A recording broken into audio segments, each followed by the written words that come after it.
So we live in constant motion, right? We're running around all the time. How many times a week do I go to the store? We move at high speeds without realizing it oftentimes. There's a sort of sense of chaos. And in fact, we kind of like chaos. That's our culture. Think about modern art. Think about our music. The cacophony of noises and rhythms. We yearn for excitement, something new, the exciting. That's what we push after and pursue. That's not the value system of ancient peoples, and you should have seen in the Mahabharata that when Krishna appears on the scene of the story and we see him reveal himself when we read the full Bhagavad Gita, that he's there to preserve something of order. But it's not a total and full order, because we'll find that the Mahabharata is the beginning of the last of 4 ages. The world is moving through ages, from the golden to the silver to the bronze to the iron age, the Kali age, the age of destruction. Entropy is the primary movement of the universe. Entropy, everything devolving into chaos, but then maybe not chaos, because ultimately, what's the goal? It's moksha. And we'll talk a little bit this week about how we achieve moksha, but all of this is related to dharma, and you should have seen in the Mahabharata that there's a difference, or a tension, we might say, between dharma and svadharma. If you didn't notice that, go back and look for that in the reading of the Mahabharata synopsis.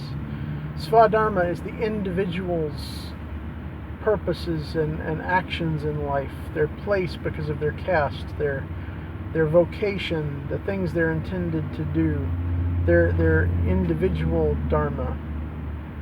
That's oftentimes in conflict or in tension with other people's svadharma and seemingly with dharma, the overarching reality. That's what dharma is when you look at it. Sure, it's teachings, it's law, but it's the way the world is. It simply is what is. And if you want success in life, or at least one of our characters thought, if you wanted success in life, you did what dharma said or prescribed, and if you did that, you would have success. Only he found, to his dismay, that serving dharma didn't lead to success every time.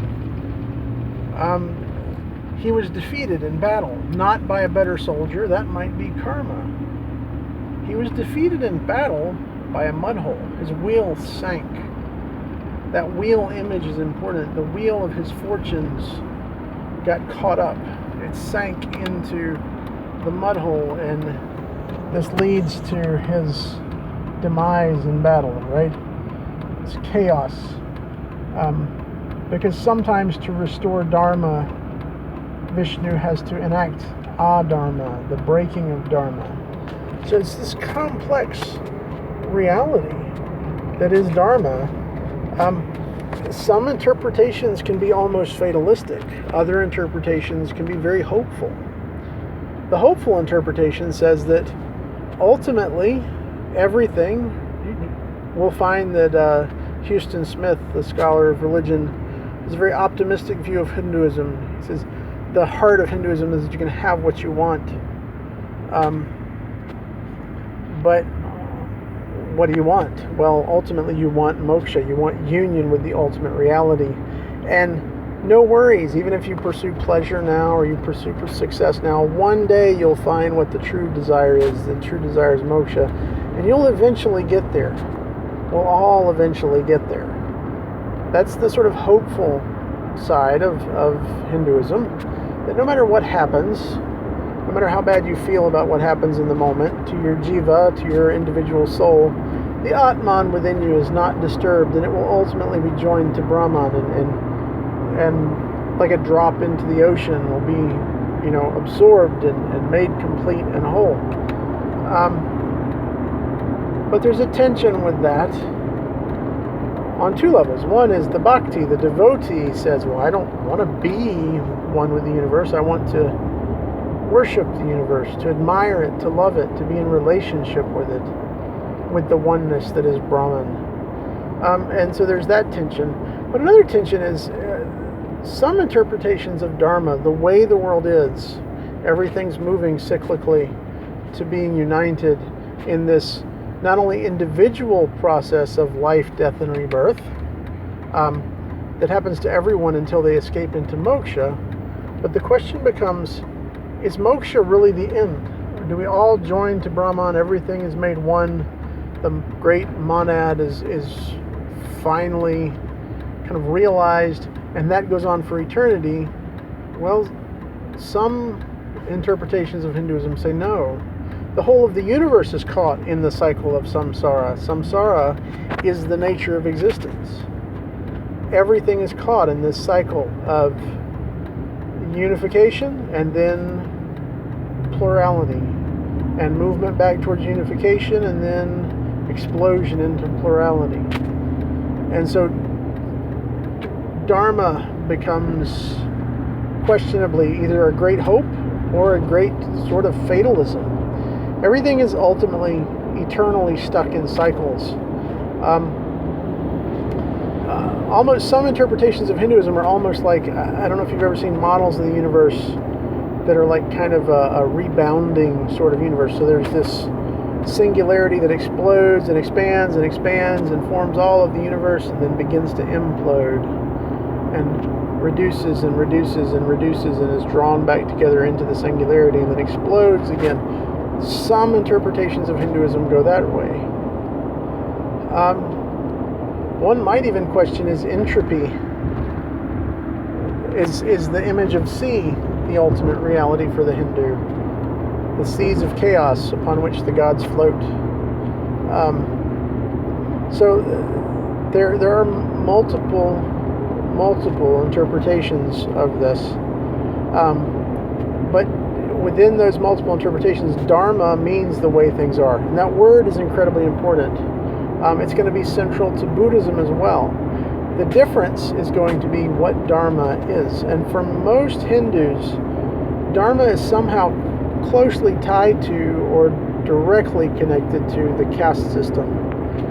For Buddhists, we're going to see rejection of that. Within other Hindu reform movements, we're going to see rejection of caste, or kind of a reinterpretation of caste. So that's what we're going to be looking at this week. How one achieves moksha from a very kind of traditional yogic perspective. We'll talk about the yogas and what that means. But beyond how one achieves moksha, we'll be looking at the tensions and the struggles within Hinduism and the reform movements that come out of it, rooted in the treatment of the caste, those in the lower caste, and rooted in the treatment of women. So that's what we'll be looking at this week. Feel free to ask questions. As we look into the reform movements, really try to take their reforms into your discussion of Dharma. If the reformists are right, that affects how you interpret Dharma and how Dharma relates to karma and samsara. How do you understand them relating? Arguably, if the yogas are the way to achieve moksha, one might say that karma is not that important, unless the caste system really is constrictive, and you can only achieve moksha from one of the higher castes as a man, but we'll talk about that this week as well.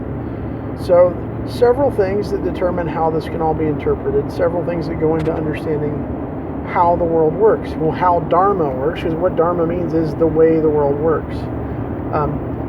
Obviously, the Mahabharata and the Bhagavad Gita are not giving us clear-cut, easy answers. At some points, it can seem like it, but then if you look closely, you'll find at other points something that seems to be in contradiction or in tension. So, read closely, think about it, continue your postings. If you haven't posted already, you really need to. This is a 2-week discussion board, but you shouldn't wait till the very end to do all the postings required. So really keep that in mind.